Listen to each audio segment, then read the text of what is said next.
Hello student, स्वागत है सबका बंसल एकेडमी के इस ऑनलाइन प्लेटफॉर्म के ऊपर। तो आज हम डिस्कस करेंगे आपके मास्टर कैडर के एग्जाम में, जितने भी आपके टीचिंग एग्जाम है उसमें जो आपके इकोनॉमिक्स के जो क्वेश्चन पूछे जाते हैं, प्रीवियस ईयर एग्जाम में क्वेश्चन आए हैं, वो भी डिस्कस करेंगे। और आज हम स्टूडेंट समझेंगे 5 ईयर प्लान क्यों आया, क्या उसका कारण था, किस तरीके से हमारे देश की इकोनॉमी वर्क करती है। तो चलिए शुरू करते हैं। सबसे पहले हेडिंग डाल लीजिए 5 ईयर प्लान। नोट कर लो students, 5 year plan important topic है। इकोनॉमिक पर्सपेक्टिव से आपको कैसे क्वेश्चन पूछे गए हैं वो भी आपको बताऊंगा, तो बने रहिए इस वीडियो में। स्टूडेंट्स, अगर हम बात करें 5 ईयर प्लान की, तो 5 ईयर प्लान कब से कब तक की हमारे देश की जो अर्थव्यवस्था है उसकी जर्नी को बताता है। टोटल अभी तक जो है टोटल 12 5 ईयर प्लान आए हैं। ठीक है, टोटल 5 ईयर प्लान आए हैं। और देश आजाद होने के बाद 1951 से लेके 2017 तक टोटल 12 पंचवर्षीय योजनाएं आ चुकी हैं। और जो एट प्रेजेंट हमारी गवर्नमेंट है, सेंट्रल गवर्नमेंट है, एनडीए सरकार है, उसके द्वारा जो है जब गवर्नमेंट आई, बीजेपी गवर्नमेंट ने 5 ईयर प्लान का कंसेप्ट चेंज करके नीति आयोग बनाया, 15 ईयर प्लान का ऑब्जेक्टिव बनाया। ठीक है, वो भी आगे हम डिस्कस करेंगे। तो सबसे पहले अगर हम बात कर लें कि जब हमारा देश आजाद हुआ था, बेसिकली आफ्टर 1947, आफ्टर इंडिपेंडेंस, हमारे देश में जरूरत थी देश की गरीबी, अनपढ़ता, भुखमरी, ये सारी समस्याओं को दूर करने की। तो अब उस समय पे जब अंग्रेज देश को छोड़ के गए हैं, ठीक है, तो उस समय पे सोचने वाली बात है कि 1947 में देश आजाद हो गया। उस समय पे हमारे देश में सबसे ज्यादा क्या थी जी? इलिटरेसी।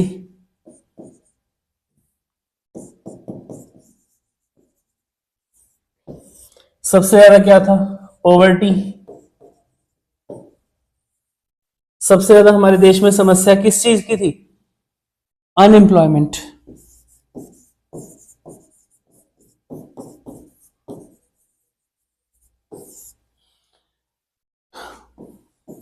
Poor health.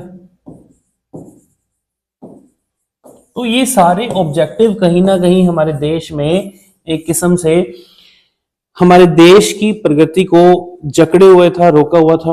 और जब हमारा देश आजाद हुआ, और आजादी से पहले ही आपको बता दूं कि 1930 में ही, 1930 में ही हमारे देश के जो पहले प्रधानमंत्री थे पंडित जवाहरलाल नेहरू, उनके द्वारा प्लानिंग कमीशन बनाने के लिए एक ऑब्जेक्टिव तैयार कर लिया था, एक ऑब्जेक्टिव दिया गया था। तो बेसिकली प्लानिंग कमीशन, ये आइडिया उनको कहां से आया? आप सोचोगे कि मतलब जवाहरलाल नेहरू जो थे देश के पहले प्रधानमंत्री, उन्होंने सब कुछ कैसे सोचा? हमारा जो स्टूडेंट्स ये 5 ईयर प्लान है, हमसे जो हमने किससे सीखा? रशिया से देख के। जो आप देखते हो जी आज इंडिया का, अभी जैसे व्लादिमीर पुतिन इंडिया आए हैं, तो रशिया से कोई ना कोई जुड़ा आपसे क्वेश्चन एग्जाम में पूछा जा सकता है। हो सकता है कि हम मिलिट्री टैक्टिक्स को लेकर क्वेश्चन आ जाए, डिफेंस इक्विपमेंट्स को लेकर क्वेश्चन आ जाए, हो सकता है आपको इकोनॉमिक प्लानिंग को लेकर क्वेश्चन आ जाए। ठीक है, तो कई बार एग्जामिनर आपको करंट और स्टैटिक लिंक करके क्वेश्चन पूछ लेता होता है, इस चीज का ध्यान रखना। सो पॉइंट पे आते हैं। सो 1930 में प्लानिंग कमीशन का ऑब्जेक्टिव उन्होंने रखा। तो ये सिर्फ पंडित जवाहरलाल नेहरू का ही आइडिया नहीं था, इसमें जवाहरलाल नेहरू एंड सुभाष चंद्र बोस, ये दोनों ने प्लानिंग बनाई कि हाँ, हम देश आजाद होगा तो देश आजाद होने के बाद हम देश की अर्थव्यवस्था को किस तरीके से लीड करेंगे, कैसे देश की इकोनॉमिक डेवलपमेंट होगी। ठीक है जी। सो वो एक अलग सिनेरियो है कि जो सुभाष चंद्र बोस थे, जो प्लेन क्रैश में, ठीक है, उस टाइम पर मारे जाते हैं। और उसके बाद हमारे देश में फिर पंडित जवाहरलाल नेहरू जब प्राइम मिनिस्टर बनते हैं, तो उनके द्वारा जो है प्लानिंग कमीशन एक गवर्नमेंट बॉडी बनाई जाती है। सो प्लानिंग कमीशन, पेपरों में क्वेश्चन पूछा जाता है, प्लानिंग कमीशन एक गवर्नमेंट बॉडी है, मतलब गवर्नमेंट बॉडी थी। प्लानिंग कमीशन एक नॉन कॉन्स्टिट्यूशनल बॉडी थी। पेपरों में क्वेश्चन पूछा जाता है, प्रीवियस एग्जाम में क्वेश्चन ऐसे पूछा गया। सो 15 मार्च 1950 को planning commission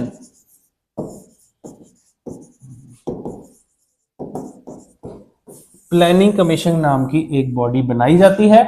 so this is a non constitutional body.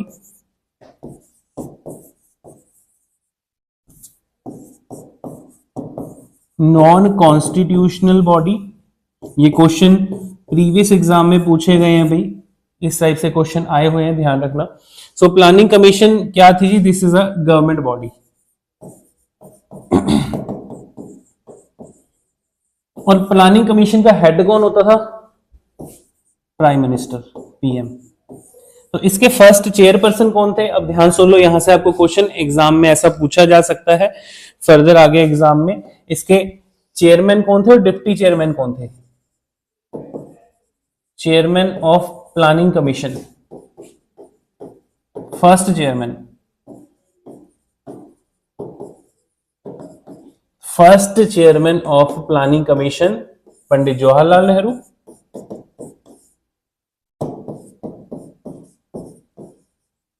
और डिप्टी चेयरमैन कौन थे? डिप्टी चेयरमैन कौन थे? तो फर्स्ट डिप्टी चेयरमैन का क्वेश्चन पेपर में पूछा जा सकता है आपको, गुलजारी लाल नंदा.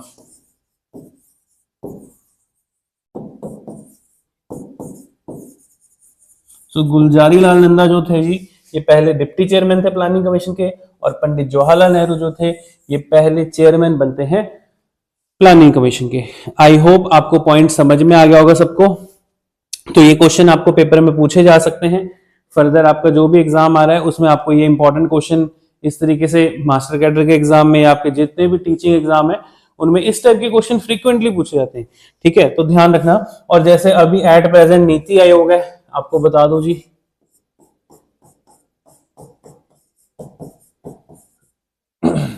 तो नीति आयोग के बारे में आगे हम बाद में डिटेल में डिस्कस करेंगे. सो नीति आयोग जो है ये भी एक नॉन कॉन्स्टिट्यूशनल बॉडी है, और इस समय इसका हेड कौन है जी? इसके चेयरमैन कौन है? इसके चेयरपर्सन कौन है?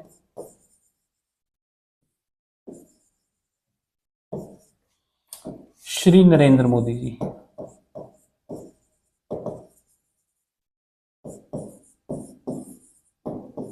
ठीक है जी. तो इस समय जो हमारे देश के प्रधानमंत्री हैं नरेंद्र मोदी जी, वो इस समय हमारे नीति आयोग के भी चेयरमैन है, चेयरपर्सन है. तो जस्ट नाम बदल दिया, प्लानिंग कमीशन से नीति आयोग बन गया. और जो मेन काम है, जो प्लानिंग कमीशन का ऑब्जेक्टिव था वो 5 ईयर प्लान था. नीति आयोग ने अपना जो है 15 ईयर प्रोजेक्ट बनाकर चला है. तो जैसे कि आपको पता है जी, इस समय पे देश के प्रधानमंत्री का तीसरा टर्म चल रहा है. तो जब टर्म खत्म होगा तो उस समय पे नीति आयोग की 15 ईयर की रिपोर्ट भी हमें पढ़ने को मिलेगी. ठीक है जी. आई होप सबको पॉइंट समझ में आ गया होगा. नेक्स्ट आगे पॉइंट नोट कर लो स्टूडेंट्स, कि हमने जो पेपर में पूछा है क्वेश्चन है concept of 5 year plan. 5 year plan का जो कॉन्सेप्ट है ये किस कंट्री से लिया जी? From USSR.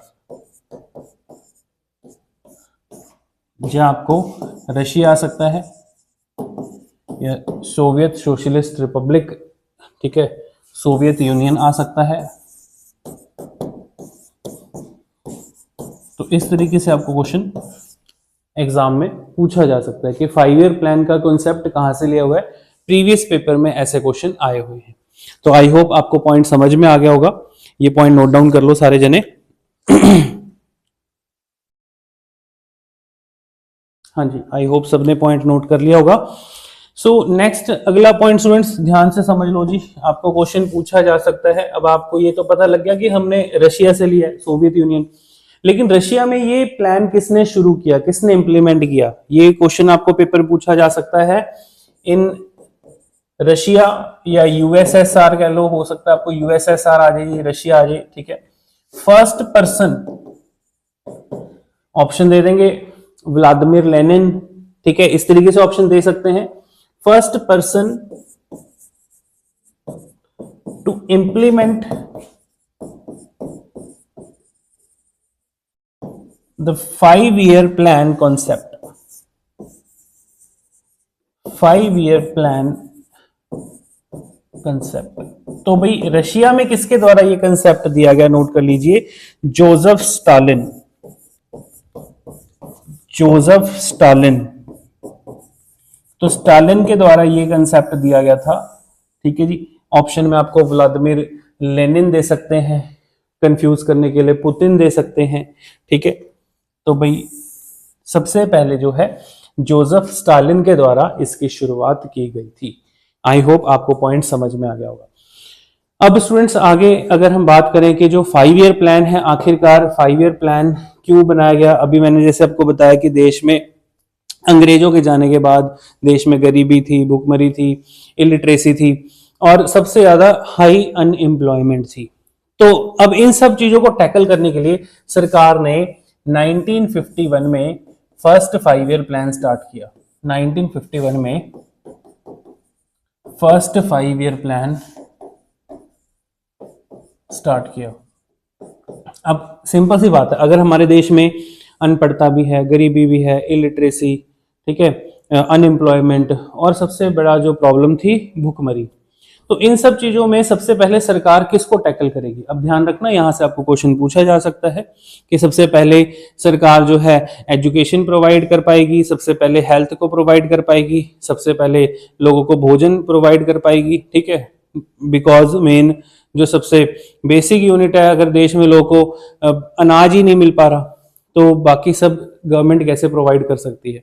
तो इसलिए सरकार ने फर्स्ट 5 ईयर प्लान में किस पर फोकस किया था, नोट कर लो, गवर्नमेंट ऑफ इंडिया का जो फर्स्ट 5 ईयर प्लान था जी, वो एग्रीकल्चर बेस्ड प्लान था।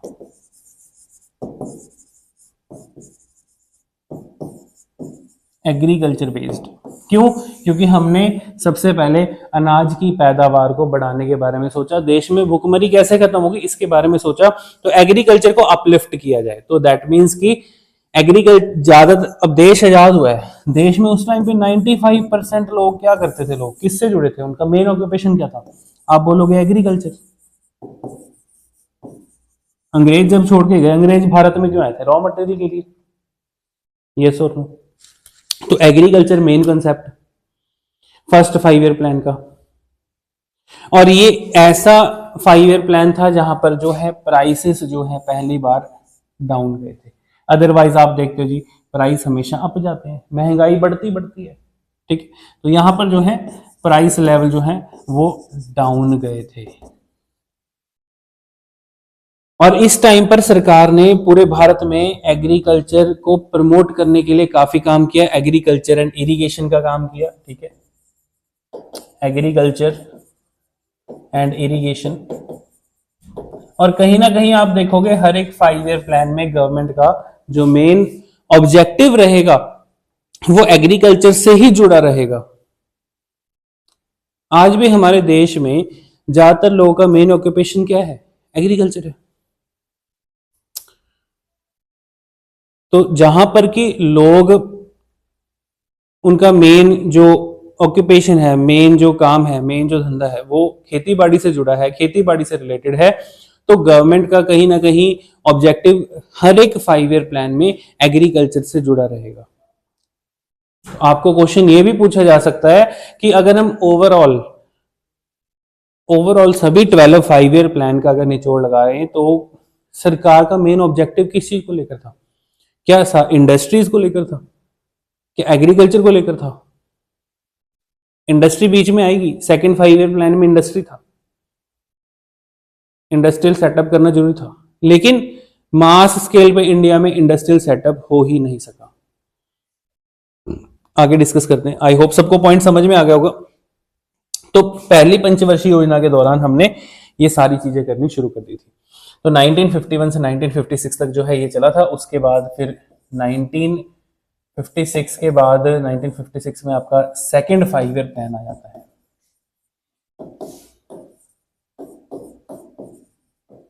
सेकंड 5 ईयर प्लान, अब सेकंड 5 ईयर प्लान में स्टूडेंट्स मेन मेजर ऑब्जेक्टिव क्या था गवर्नमेंट का,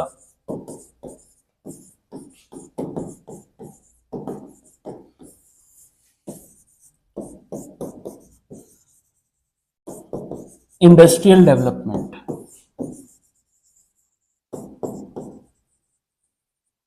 इंडस्ट्रियल डेवलपमेंट, देश में ज्यादा से ज्यादा पब्लिक सेक्टर इंडस्ट्रीज को लगाना गवर्नमेंट का मेजर ऑब्जेक्टिव क्या था। तो 1956 के दौरान ही ज्यादातर आपकी जितनी की जो पब्लिक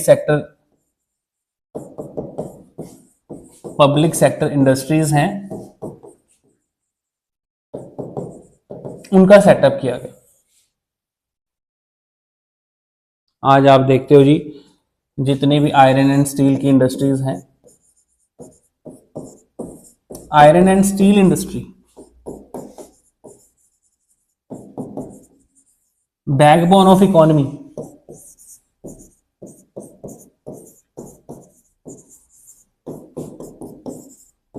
तो देश में सबसे पहले इसका सेटअप करना जरूरी था। जो आप पढ़ते हो Durgapur steel plant, Bhilai steel plant, Rourkela steel plant, Bokaro steel plant, ये सारे पब्लिक सेक्टर हैं। इन सबको Steel Authority India Limited SAIL चला रहा है, सेल के अंडर है। ऐसे आप पढ़ते हो ये टाटा आयरन एंड स्टील, ये प्राइवेट सेक्टर कंपनी है। तो पब्लिक सेक्टर कंपनियों के ऊपर सरकार ने फोकस किया, ठीक है। इसको पहले से ही चल रहा था, देश आजाद होने से पहले से ही था, लेकिन पब्लिक सेक्टर की डिमांड थी। क्यों? क्योंकि सरकार पब्लिक सेक्टर किस चीज के लिए लेकर आ रही है? लोगों की भलाई के लिए, ताकि अगर पब्लिक सेक्टर इंडस्ट्रियल सेटअप होगा, ज्यादा से ज्यादा क्या पैदा किया जा सकता है पब्लिक सेक्टर इंडस्ट्री से? एम्प्लॉयमेंट, रोजगार पैदा किया जा सकता है। एक मास बड़े स्केल की इंडस्ट्री जो है 10,000 लोगों को, 1,00,000 लोगों को इजीली रोजगार दे सकती है।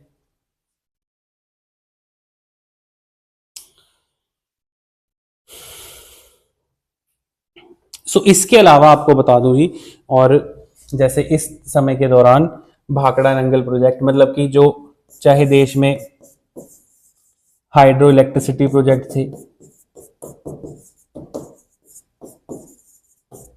चाहे हमारे देश में स्टूडेंट्स अगर बात की जाए आईआईटीज की,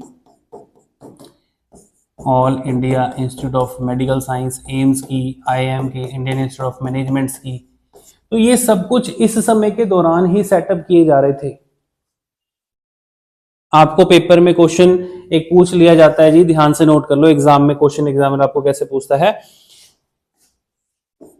फर्स्ट 5 ईयर प्लान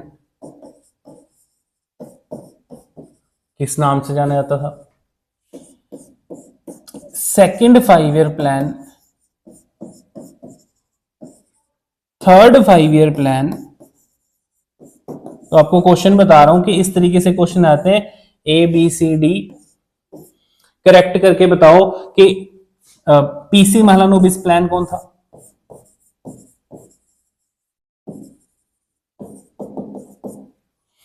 गदगिल योजना कौन सा था जी? गदगिल प्लान कौन सा था? इसी तरीके से आपका जो first Herod Domar base model, ठीक है, हेरोड डोमर मॉडल। तो इस तरीके से प्लान जो है वो रखे गए थे, इस तरीके से प्लान जो है बनाए गए थे। तो यहां पर आपको इस टाइप के क्वेश्चन एग्जामिनर पेपरों में पूछ सकता है। सो आई होप आपको ये पॉइंट समझ में आ गया होगा। यहां से एग्जामिनर आपको डायरेक्ट ऐसे क्वेश्चन पूछता है, ये पॉइंट नोट डाउन कर लीजिए। सो आई होप आपको ये पॉइंट समझ में आ गया होगा स्टूडेंट सबको, ठीक है। नेक्स्ट अगला पॉइंट नोट कर लीजिए। अब एक क्वेश्चन आपको बता रहा हूं, एग्जाम में क्वेश्चन पूछा गया है कि इन which 5 year plan Indian government opted for the mixed economy, ठीक है। सो कंसेप्ट ऑफ मिक्स्ड इकोनॉमी क्या है जी? जहां पे पब्लिक सेक्टर और प्राइवेट सेक्टर दोनों ही काम करेंगे, ठीक है। आपने ये पॉइंट आप सबको पता होना चाहिए, अक्सर एग्जाम में ऐसे क्वेश्चन पूछ लिया जाता है। So in which 5 year plan government opted for mixed economy। So answer आ जाएगा जी, जो आपकी दूसरी पंचवर्षीय योजना थी, सेकंड 5 ईयर प्लान 1956 से लेके 61 के दौरान जो चलाया गया था सरकार के द्वारा। और इस समय सरकार ने मिक्स्ड इकोनॉमी फोकस किया। मिक्स्ड इकोनॉमी का मतलब क्या, अभी मैं आपको बता चुका हूं, जैसे जो पब्लिक सेक्टर है, public sector unit plus private sector, दोनों मिलकर देश की इकोनॉमी को लीड करेंगे। मतलब देश में टाटा रिलायंस जैसी कंपनियां भी होंगी, देश में steel Authority India limited, Hindustan aeronautical limited, Bharat heavy electronics limited, ठीक है, BSNL MTNL जैसी कंपनियां भी होंगी, जियो जैसी कंपनियां भी होंगी। तो उस प्रकार की अर्थव्यवस्था को हम कहते हैं मिक्स्ड इकोनॉमी, जहां पे पब्लिक सेक्टर भी है, सरकारी भी है, प्राइवेट सेक्टर भी है, दोनों मिलकर देश को चला रहे हैं। सो आई होप ये पॉइंट आपको समझ गया होगा। ये आपको क्वेश्चन पूछा जा सकता है कि गवर्नमेंट ने किसमें जो है मिक्स्ड इकोनॉमी कंसेप्ट ऑप्ट किया था, क्योंकि इससे पहले सरकार सोच रही थी कि सब कुछ हम अपने लेवल पे ही करेंगे।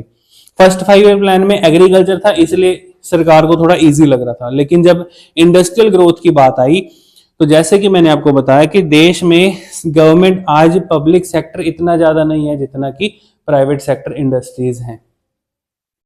लार्ज स्केल इंडस्ट्रीज इतनी ज्यादा नहीं है कि जितनी स्मॉल स्केल इंडस्ट्रीज हैं, अगर हम इंडस्ट्री की बात कर ले तो। ठीक है, आई होप आपको पॉइंट समझ में आ गया होगा।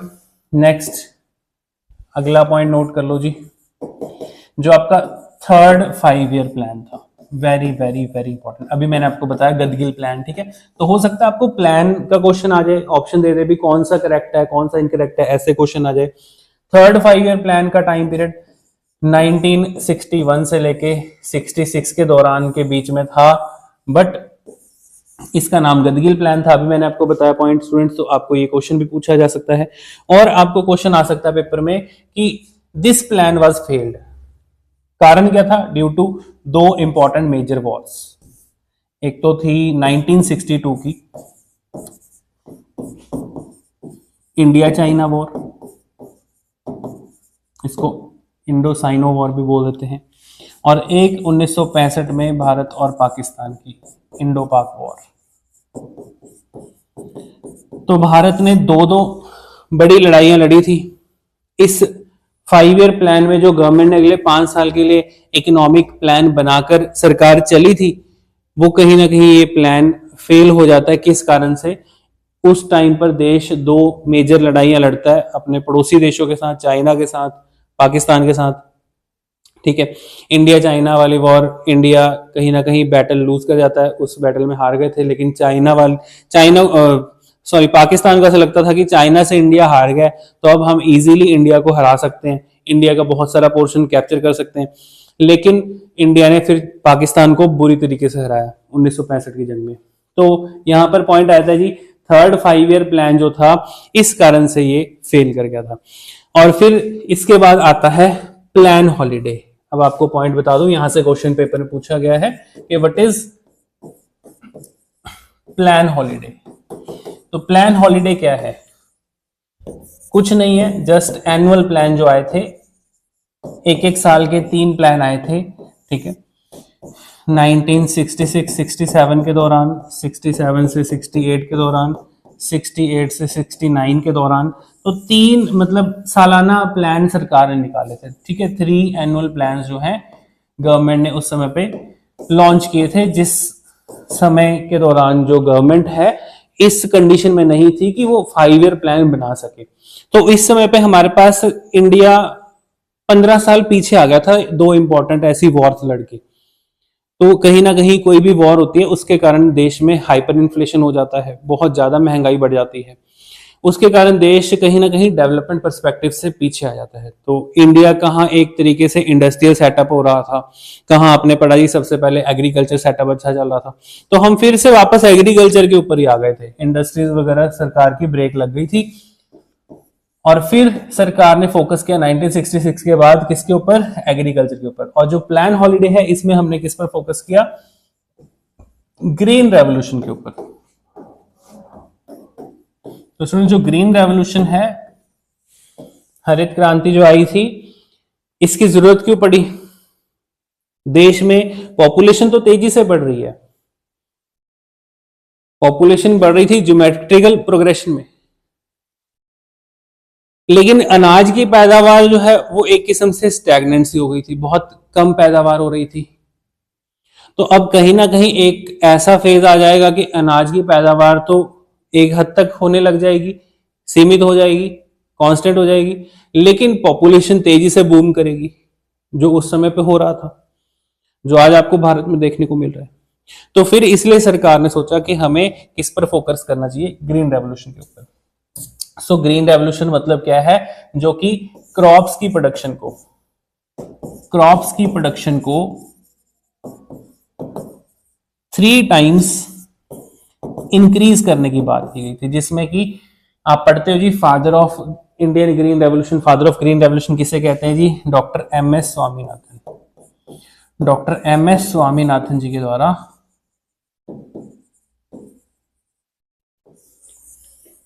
2 फसलों के लिए ग्रीन रेवोल्यूशन की शुरुआत की गई। कौन कौन सी क्रॉप्स थी जी, वीट एंड राइस, ये 2 फसलों में, और किसी फसल में जो है सरकार के द्वारा इस चीज की परमिशन नहीं दी गई। यहां पर ही सिर्फ 2 फसलों में ही, वीट और राइस में, हाई यील्ड वैरायटी सीड्स को ग्रो करने की जो है परमिशन दी गई थी। और जो ग्रीन रेवोल्यूशन आया भी था, तो ये कौन कौन सी स्टेट्स में आया था, ये पूरे भारत में नहीं आया था स्टूडेंट्स, ये सिर्फ और सिर्फ आपका पंजाब, हरियाणा और उत्तर प्रदेश, यूपी, ये स्पेशली 3 राज्यों में, क्योंकि जहां पर अच्छी फर्टाइल लैंड है, अच्छा इरिगेशन का सिस्टम है, जहां पर जो फार्मर्स हैं उनके पास फील्ड अच्छे हैं, खेत बड़े बड़े हैं, ठीक है, बड़े स्केल के फार्मर्स हैं, तो वो ही इस प्रकार की खेती कर सकते थे, उन्हीं के लिए ये कॉस्ट बेनिफिट था, बाकियों के लिए नहीं था। तो इसलिए मेजरली नॉर्थ इंडिया में ग्रीन रेवोल्यूशन आया। और आपको क्वेश्चन पूछा जा सकता है जी, डॉक्टर एम एस स्वामीनाथन जी को जो है पिछले साल भारत रत्न भी दिया गया, ये क्वेश्चन भी पेपर में पूछा जा सकता है आपको, ठीक है, ध्यान रखना, और यहां से क्वेश्चन बन सकता है, मतलब, तो इस चीज का ध्यान रखना, पेपर में ऐसे क्वेश्चन पूछे जाते हैं।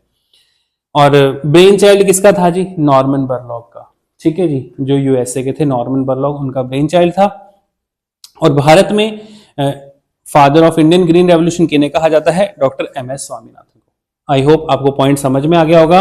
तो उस समय पे मतलब कि हमारे देश में जो मेन प्रॉब्लम थी कि देश में अनाज की पैदावार को बढ़ाया जाए और फूड सिक्योरिटी में हमारा कंट्री जो है एक सिक्योर नेशन बन सके। तो यही से कॉन्सेप्ट आता है स्टूडेंट्स, फूड सिक्योरिटी का भी, जो आप पढ़ते हो बाद में, फूड सिक्योरिटी एक्ट पेपर में पूछा था कि कब बना, ठीक है, और एफसीआई कब बनी, पढ़ेंगे आगे इसको हम, ठीक है। सो आई होप ये पॉइंट आपको समझ में आ गया होगा।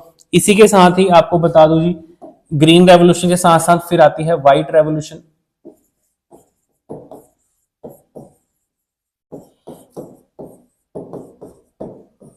तो मतलब ये भी एग्रीकल्चर से ही जुड़ा है भाई, जो खेती बाड़ी करेगा वो पशुपालन का काम भी करेगा।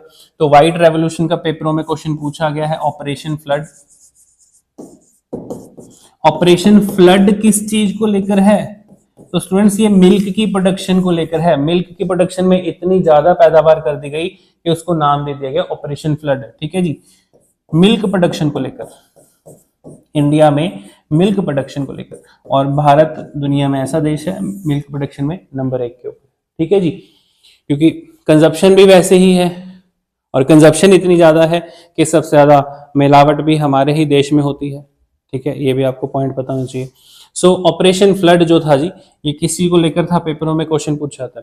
और व्हाइट रेवोल्यूशन के फादर कौन थे जी, who was the father of white revolution, doctor Verghese Kurien.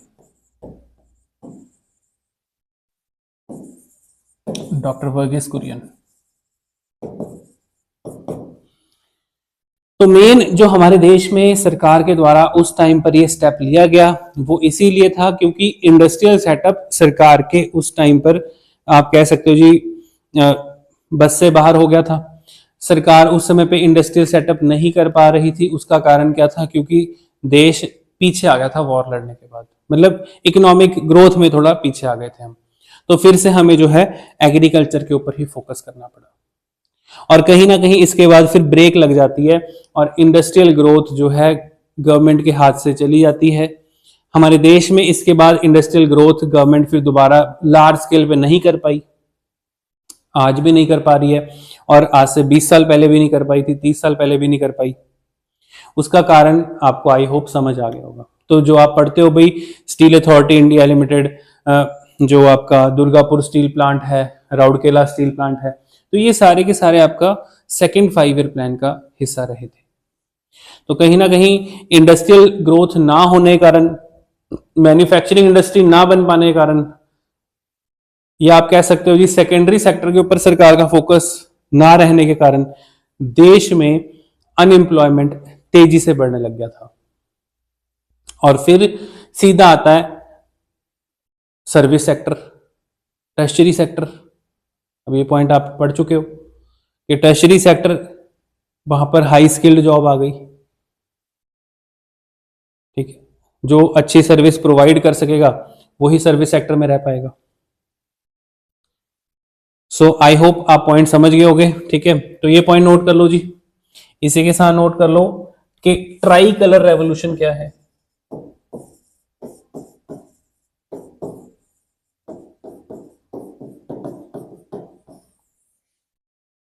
Try colour revolution, saffron colour, ये किस चीज को लेकर है जी? अच्छा, ट्राई कलर रेवोल्यूशन की शुरुआत किनके द्वारा की गई है, नोट कर लीजिए, Shri Narendra Modi ji.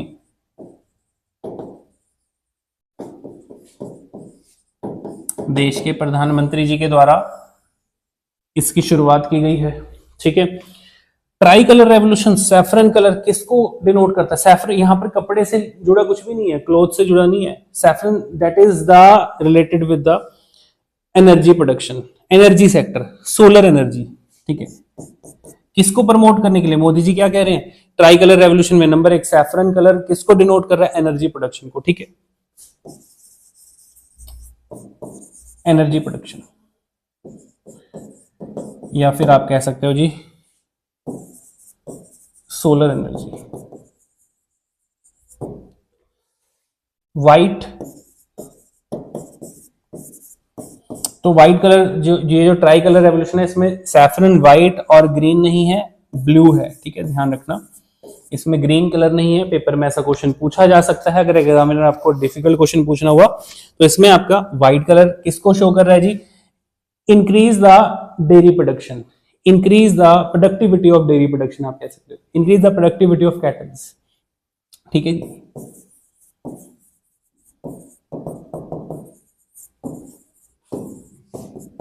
Productivity of cattle. Blue revolution, मतलब ब्लू कलर किसको शो कर रहा है? फिशरी सेक्टर को, फिशरी सेक्टर, मछली पालन के कारोबार को। तो सरकार के द्वारा जो है at present try colour revolution चलाया जा रहा है। आपको ये क्वेश्चन पूछा जा सकता है, white revolution, green revolution, try colour revolution. So I hope students ये पॉइंट आपको समझ में आ गए होंगे, ठीक है जी। आगे हम नेक्स्ट क्लास में, आगे जो आपके नेक्स्ट 5 ईयर प्लान्स हैं, इनको आगे हम डिस्कस करेंगे। अभी क्लास वाइंड अप करते हैं। तो स्टूडेंट्स, आपको अगर वीडियो अच्छी लगी है, वीडियो लाइक करें, चैनल सब्सक्राइब करें, और आपको लगता है कि आप अगर प्रिपरेशन कर रहे हैं और आपको लगता है कि एक बूस्ट की जरूरत है, एक हेल्पिंग हैंड की जरूरत है, तो स्टूडेंट्स बंसल एकेडमी हमेशा आप लोगों के साथ है। अगर आपको लग रहा है कि आपको एक कोर्स ज्वाइन करना चाहिए, आपको एक एज चाहिए प्रिपरेशन के लिए, तो आप नीचे दिए गए नंबर पे कांटेक्ट करके पूछ सकते हैं। आई होप वीडियो आपको अच्छी लगी होगी। Thank you.